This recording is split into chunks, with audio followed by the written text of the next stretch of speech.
The Honorable Mr. Justice Lenaola'S to read his opinion. Thank you, Chief Justice, colleagues and counsel. My judgment is 149 pages. I will greatly summarize it for purposes of this delivery. And there's a presumption that all counsel can read.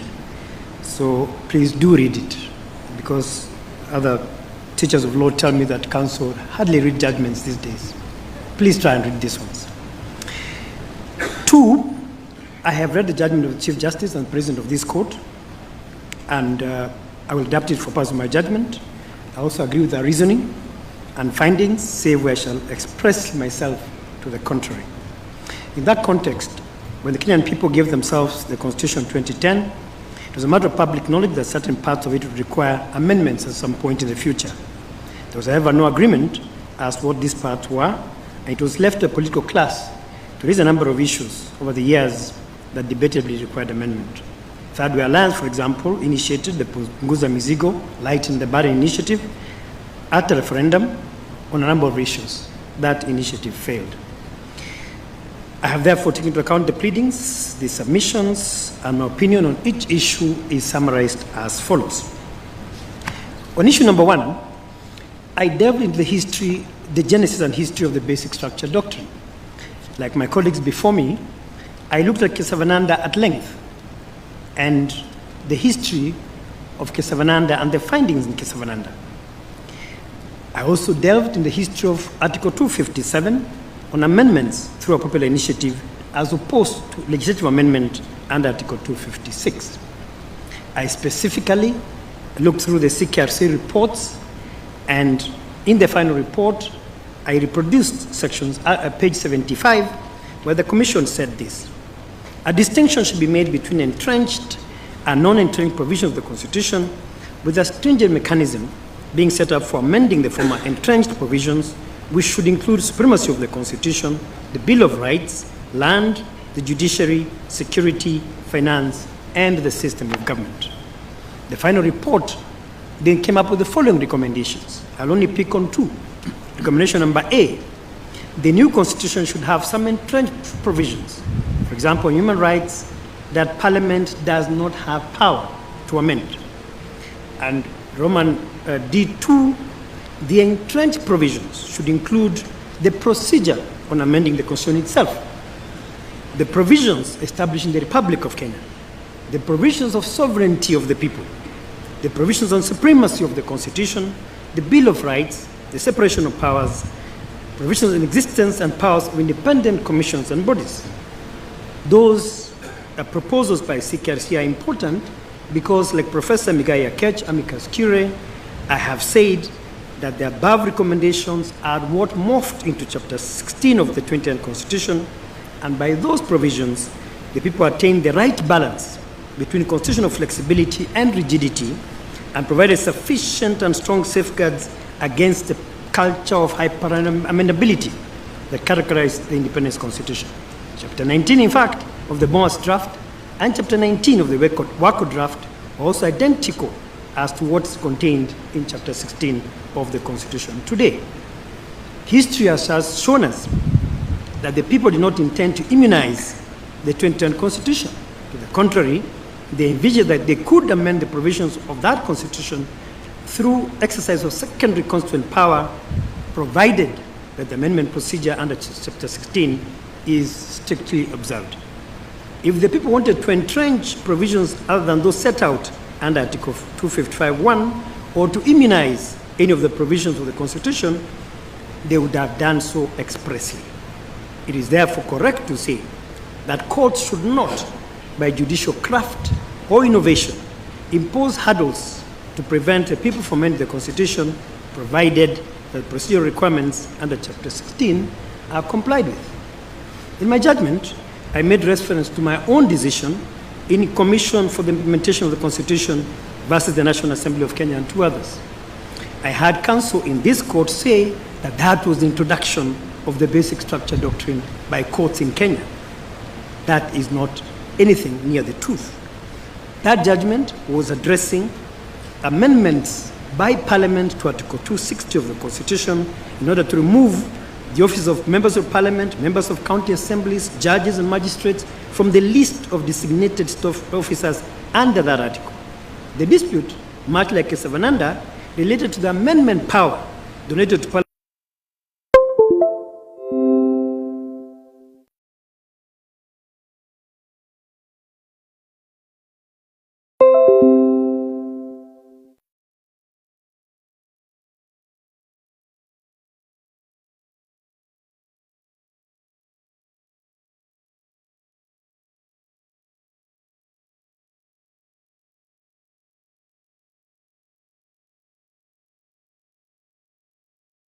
Are indeed relevant and useful, not in amendment under Chapter 16, but making of the Constitution, should we as a country ever decide again to dwell with the present constitutional order and create a new one.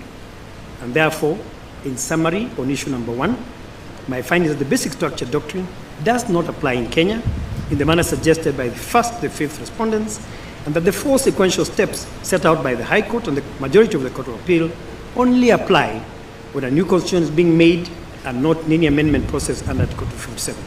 In addition, based on our history, the text of our Constitution, and the context as outlined in my judgment, it is legislation such as the CKRC Act 2008 and 1997 that the 4 sequential steps should be anchored when and if the people ever want to change the present constitutional order. Those are my findings on issue number 1. On issue number 2, I have read the Chief Justice's judgment. I have looked into the history of Article 257. And if you look at the CKRC reports, Article 257 was intended to be exercised by the common man and civil society, and not anyone outside that category. I have therefore no hesitation in holding that the President cannot and should not initiate amendments to the Constitution under Article 257. Like George J.A., I'm certain that popular initiative is people-centric, and while the President has certain rights as a citizen, there are certain other things that are curtailed by the Constitution as regards him. The President cannot initiate the process by collecting 1 million signatures and crafting an amendment bill, and then retire to await the same bill under Articles 257(9) and assent to it as President. That is an absurdity that could not have been the intention of the framers. Neither can he initiate a bill under Article 256(5)(a), and then under B, request the IEBC conduct within 90 days a national referendum for approval of the bill, and then retire to assent to it as the President. And therefore, my finding is that he cannot initiate a popular amendment under Article 255. But I've said, knowing the politics of this country, if the President has parliamentary muscle, he can then invoke Article 256 and initiate amendments through Parliament. On the second limb of this question, I have disagreed with my colleagues. My finding is that there are 2 processes involved in this whole situation. The first process is the presidential political process, which ends with the creation of the steering committee. And then there is the process under 257(1), which is the process of the secretariat led by Junet Mohammed and Dennis Waweru. And I've said that if you look at 257 properly, the process begins with the signature collection and creation and the drafting of the bill or suggestion. And that process was only undertaken by Dennis Waweru and Junet Mohammed, and there is no place in which I have found in the record the role of the President. And therefore, on that narrow issue, I have disagreed with the Chief Justice. On the second schedule of the Constitution of Kenya, whether it's unconstitutional, I have looked at Article 89(1), and I have said you cannot, as that was done by the initiators and promoters, purport to amend Article 89(1), leave Article 89(2) to Article 89(12) untouched, and then purport to bring this amendment bill and create new constituencies without involvement of the IEBC and the people, especially those who would be affected by the creation of new constituencies. Boundaries of constituencies are a very emotive question in Kenya, and that is precisely why Section 89 is very elaborate as to the procedure to be undertaken when new constituencies are being created. And therefore, for those reasons, and for the reasons given by the Chief Justice, I've agreed that that schedule is unconstitutional. But I've said something a little more. Let those who wish to create new constituencies follow the process under 89.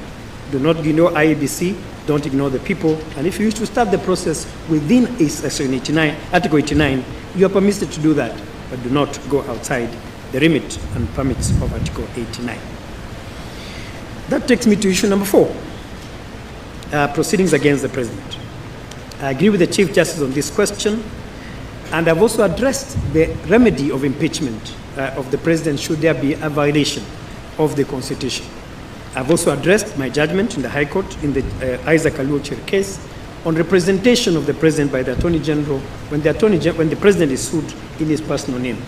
I have said that the President cannot be sued in his personal name for violations of the Constitution, and should he be sued for whatever reason, then the proper respondent should be the Attorney General and not the President in his personal capacity.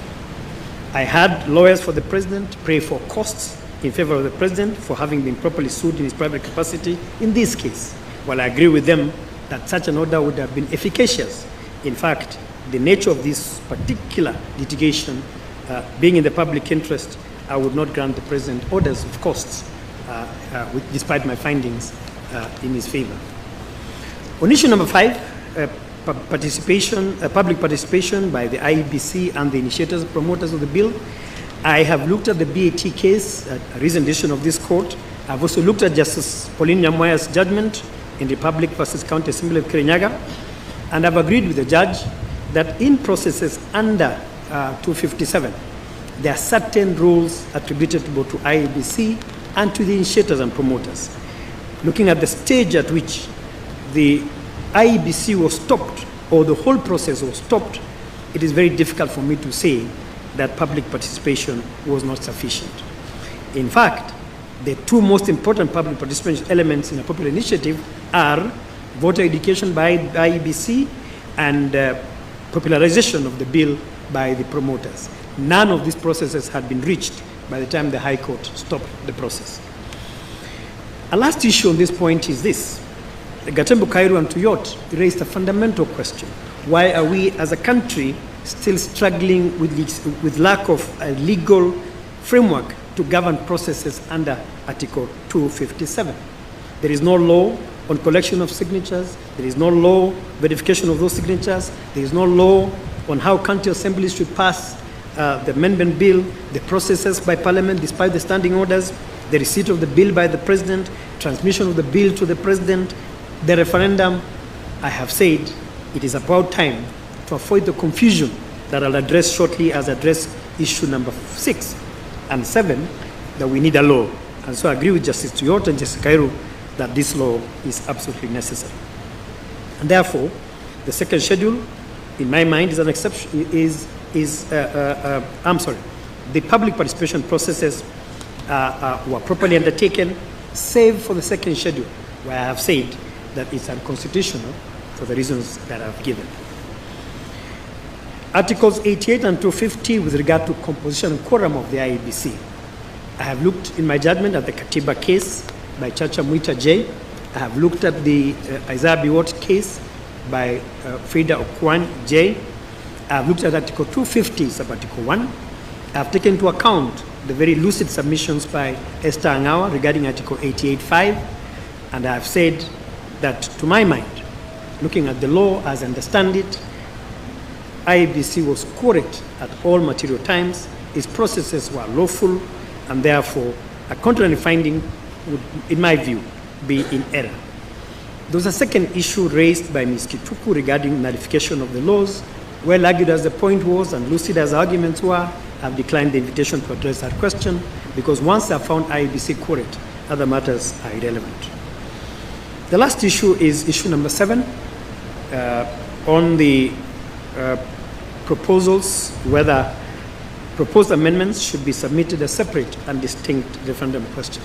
Like the Chief Justice, I have looked at the law of ripeness and mootness.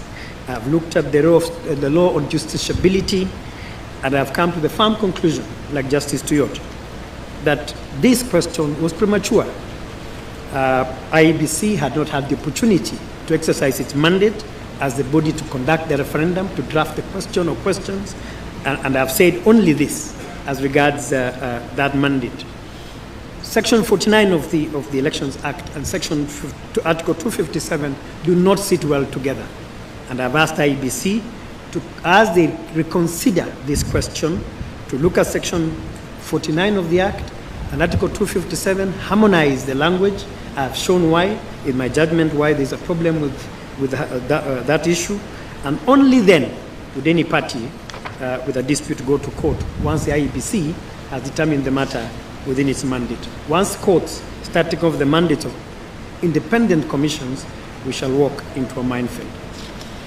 And therefore, in conclusion, summary of my findings are as follows. On the basic structure is my finding that doctrine as enunciated in the Savanada case has not attained wide acceptability and cannot certainly be applicable to Kenya, noting our history, context, and constitutional text.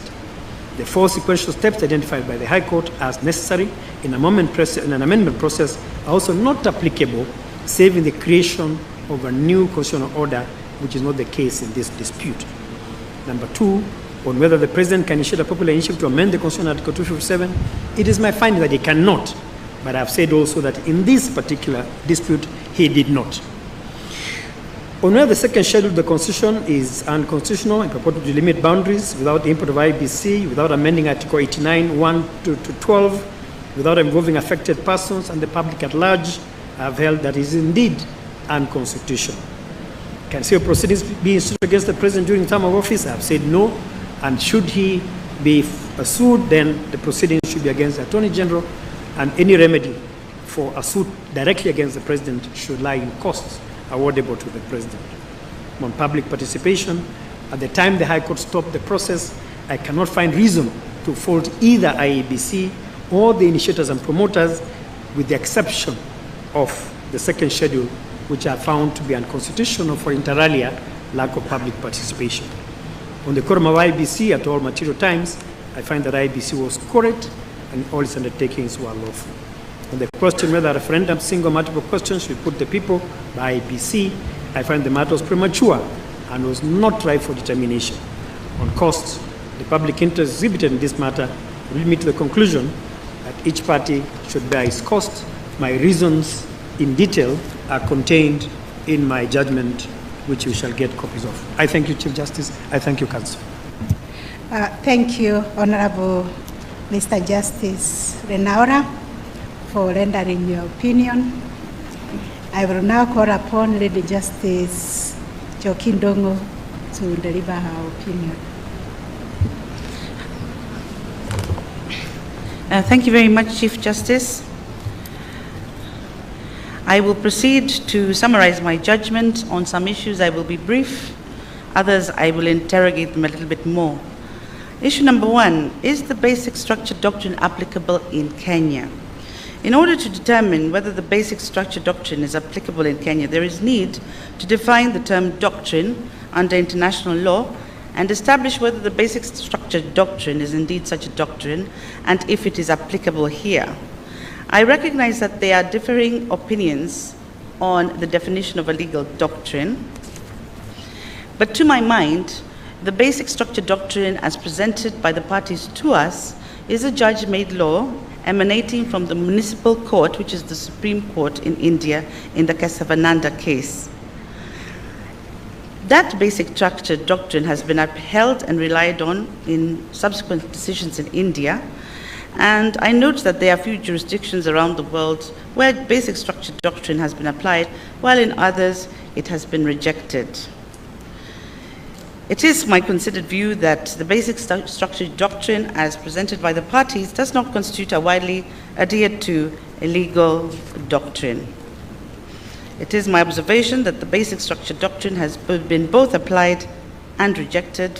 I have listed the countries in which that has happened, and therefore it is my considered opinion that the states only constitute a very small percentage of countries in the world that have attempted to apply or have applied the doctrine. Furthermore, there have been no pronouncements made at the international level, no international case law on the same.